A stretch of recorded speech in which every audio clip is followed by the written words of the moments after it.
Hello TinyQ collectors. I've gotten a few of these now, these TinyQs, and they come with these, well, TinyQ has two different series. One is called the Uno, which is just a cardboard box and a more basic type of vehicle.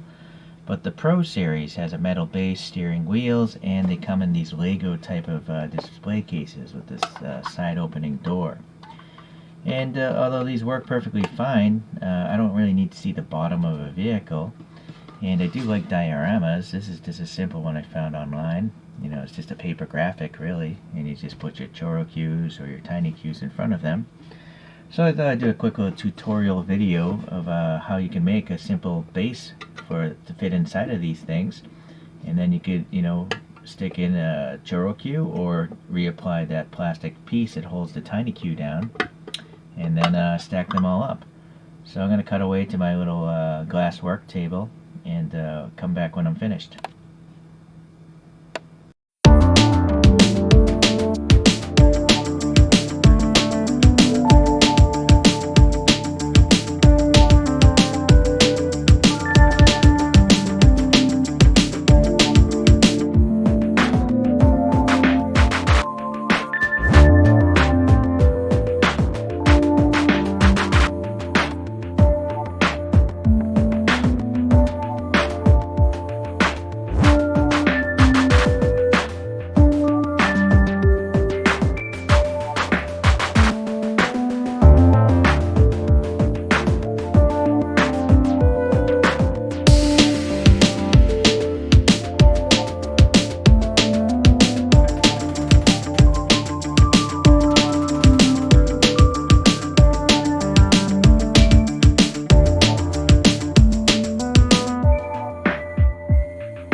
here we are with a stacked, I guess cross-stacked set of these blocks. There's 8 of them, 4 in each level.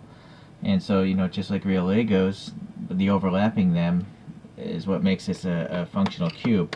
But the middle of it is actually hollow. So, yeah, it's missing a Lego piece.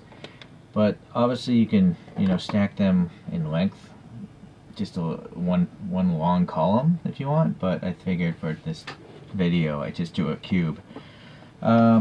So you can obviously, as you saw in that build video, you can just use the case, put these pieces of sandpaper in, or piece of any paper. Printed paper would be a good graphic as well.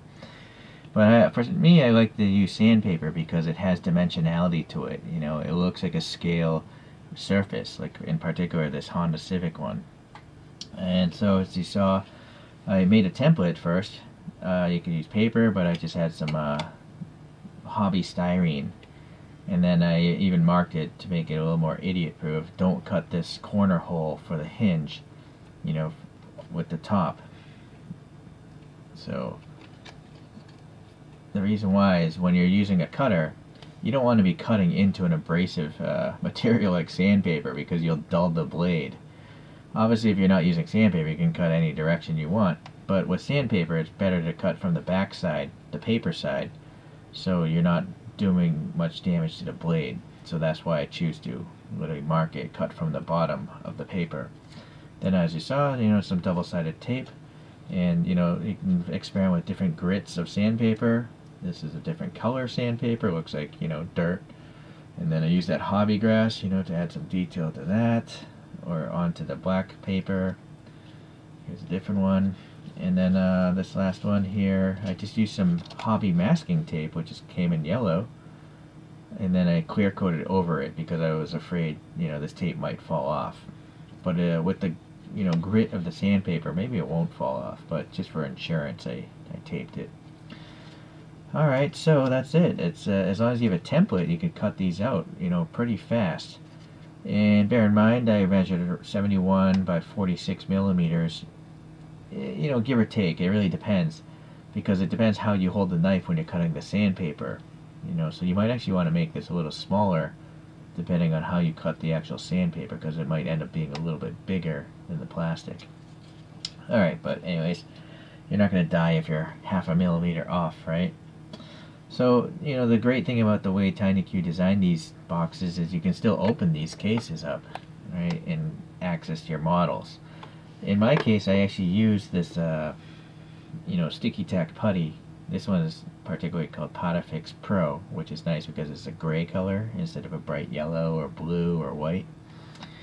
And that's holding the majority of these things down. This TinyQ Pro is meant to hold 3 kilograms, so it can obviously hold a Choro-Q. Right, so whatever, these things are in there.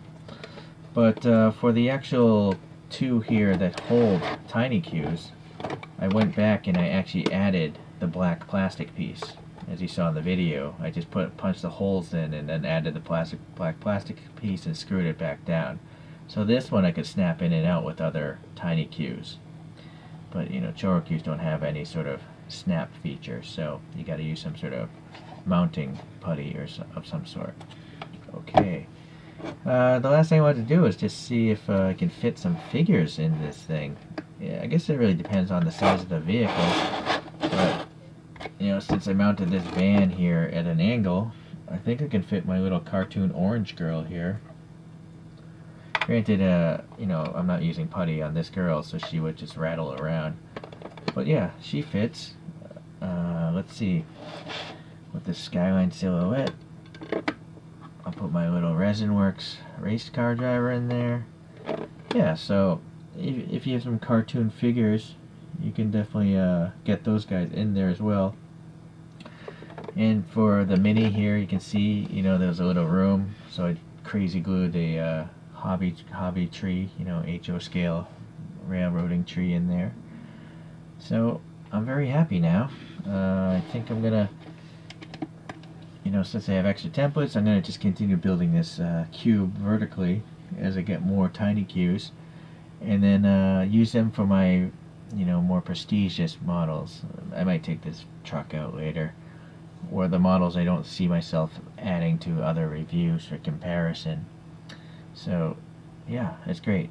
Alright, well, I hope you enjoyed this video, and don't be afraid to, grab some sandpaper or any construction paper and start, adding some detail to these boxes.